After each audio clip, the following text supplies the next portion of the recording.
Gun park దగ్గర BRS ఎమ్మెల్యేలు ఎమ్మెల్సీలు ధర్నా చేస్తున్నారు. ర్యాలీగా గన్ పార్క్ దగ్గరకు వెళ్లారు. అక్కడ బైఠాయించి ధర్నా చేస్తున్నారు. జాబ్ క్యాలెండర్లో ఉద్యోగాల సంఖ్య ప్రకటించట్లేదు, నిరుద్యోగుల్ని మోసం చేస్తున్నారంటున్నారు. ప్రస్తుతం అక్కడ కేటీఆర్ మాట్లాడుతున్నారు. లైవ్ లో చూద్దాం. సెక్రటేరియట్ ముట్టడిస్తే వారిని తీసుకుపోయి అరెస్ట్ చేసి పెట్టినారు. మా నాయకులు హరీష్ రావు గారు వారి నేతృత్వంలో మా కొంతమంది శాసనసభ్యులు వారంతా అక్కడికి పోయినారు. నేను ఇవాళ ఈ ప్రభుత్వాన్ని డిమాండ్ చేసేది ఒక్కటే, మభ్యపెట్టి ఎక్కువ కాలం మీరు నడపలేరు. మార్పు మార్పు అని ఎక్కువ రోజులు ఏమార్చలేరు. తప్పకుండా ప్రజలు తిరగబడే రోజు వస్తుంది. ముఖ్యంగా మీరు ఎవరితోనైతే గోక్కోకూడదో వాళ్ళతో గోక్కుంటున్నారు. తెలంగాణ యువతతో, తెలంగాణ పిల్లలతో. మీకు తెలుసు 2 లక్షల ఉద్యోగాలు బోగస్ అని తెలుసు, మీరిచ్చిన జాబ్ క్యాలెండర్ బోగస్ అని తెలుసు. అయినా తెలిసి మళ్ళీ పిల్లల్లో ఇవాళ ఉద్వేగాల్ని రెచ్చగొట్టే విధంగా లేని ఒక వాతావరణాన్ని నిర్మాణం చేసే ప్రయత్నం మీరు చేస్తూ ఉన్నారు. మీ క్యాలెండర్ బోగసు, అందులో ఉద్యోగాలే లేవు, అందులో తారీఖులు తేదీలు తప్ప ఏమీ లేదు. దాని మీద చర్చ పెట్టమంటే ఇవాళ ప్రభుత్వం పారిపోవడమే కాకుండా సిగ్గు లేకుండా ఇవాళ మళ్ళీ మమ్మల్ని మా ఎమ్మెల్యేలందరినీ కూడా ఒక బజారు భాషలో మా సాటి ఎమ్మెల్యేతో తిట్టించిన వైనం ఏదైతే ఉందో ఇది నిజంగా కూడా ప్రజాస్వామ్యానికి అందరికీ ఈ శాసనసభకి ఒక చీకటి రోజు. నిజంగా కూడా ఒక దుర్మార్గమైన పద్ధతుల్లో నిన్న మొన్న మా అక్కలను అవమానించారు. ఈరోజు మొత్తంగా ఒక శాడిస్ట్ మాదిరిగా ముఖ్యమంత్రి ఇవాళ ఈ రకంగా పైశాచికానందం పొందుతూ ఒక సభ్యుడు మమ్మల్ని అమ్మ అక్క అని తిడుతుంటే పైశాచికానందం పొందుతూ అందరినీ ఉసిగొల్పుతూ ఆయన పక్క నిలబడండి పొండి అని ఉసిగొల్పుతూ ఒక శాడిస్ట్ ముఖ్యమంత్రి లాగా రేవంత్ రెడ్డి వ్యవహారం చేస్తూ ఉన్నాడు.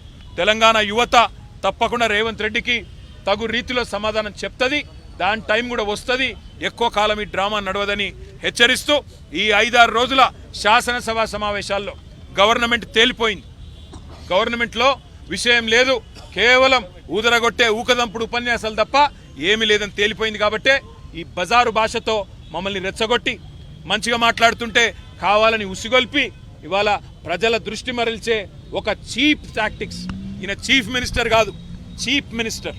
ఒక చీఫ్ మినిస్టర్గా రేవంత్ రెడ్డి ఒక శాడిస్ట్ ముఖ్యమంత్రిగా, పైశాచికానందం పొందుతున్న ఒక ముఖ్యమంత్రిగా ఇక్కడ ఆడబిడ్డలను అవమానిస్తూ అదేవిధంగా ఎమ్మెల్యేలని బూతులు తిట్టిస్తూ ఇష్టం వచ్చినట్టు ఇవాళ ప్రభుత్వాన్ని నడుపుతా ఉన్నారు, శాసనసభను నడుపుతా ఉన్నారు. అందుకే మేమందరం అక్కడ నిరసన చెప్పి బయలుదేరి ఇక్కడికి వచ్చి గన్ పార్క్ దగ్గర మా గౌరవ శాసన మండలి శాసనసభ్యులు మా ప్రతిపక్ష నాయకులు శాసన మండలిలో మస్సునాచారి గారు మేమందరం కూడా ఇక్కడికి వచ్చి గన్ పార్క్ దగ్గర మా నిరసన చెప్తా ఉన్నాం. ఈ ప్రభుత్వం హైదరాబాద్ మీద కూడా పచ్చి అబద్ధాలు చెప్తా ఉంది. ఆ విషయంలో కూడా తప్పకుండా ప్రభుత్వాన్ని తూర్పారబడదాం అనుకున్నాం. కానీ బజారు భాషలో అట్లా మాట్లాడేసరికి మా అక్క దుఃఖం ఆపుకోలేక మమ్మల్ని అందరినీ మనం ఇక్కడ ఉండొద్దు, ఈ శాసనసభలో ఉండొద్దు అని చెప్పి కోవలక్ష్మి గారు మమ్మల్ని అందరినీ కూడా అక్కడి నుంచి నడిపిస్తూ బయటికి తీసుకొచ్చారు. నేను ప్రజలు ఇవన్నీ కూడా గమనిస్తూ ఉన్నారు. వారందరికీ మేము చేసే విజ్ఞప్తి ఒకటే, ఈ శాసనసభలో తెలంగాణ ప్రజలకు న్యాయం చేసే ముచ్చట్లు లేవు. కేవలం కాంగ్రెస్ పార్టీ డ్రామాలు, కాంగ్రెస్ పార్టీ నాటకాలు తప్ప ఇక్కడ ఏది కూడా లేదన్న విషయాన్ని మీరు కూడా గమనిస్తూ ఉన్నారు. వారు చేసిన ప్రచారాలన్నీ తప్పు అని మీకు అర్థమవుతా ఉంది. అప్పులు అప్పులు అప్పులు అని ఇన్ని రోజులు తప్పుడు కూతలు కూశారు. అప్పులు లేవు, ఏమి లేవు, ఈ రాష్ట్రం రెవెన్యూ సర్ప్లస్ స్టేట్ అని మేము ఎస్టాబ్లిష్ చేస్తే ఇవాళ నోరు మూసుకున్నారు, కనీసం సమాధానం చెప్పలేదు.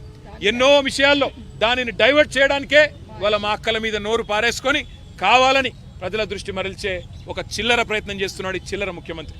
అందుకే మేము అంటా ఉన్నాం, తెలంగాణ ప్రజల్ని ఇకనైనా అర్థం చేసుకోండి, కాంగ్రెస్ మోసాన్ని గ్రహించండి.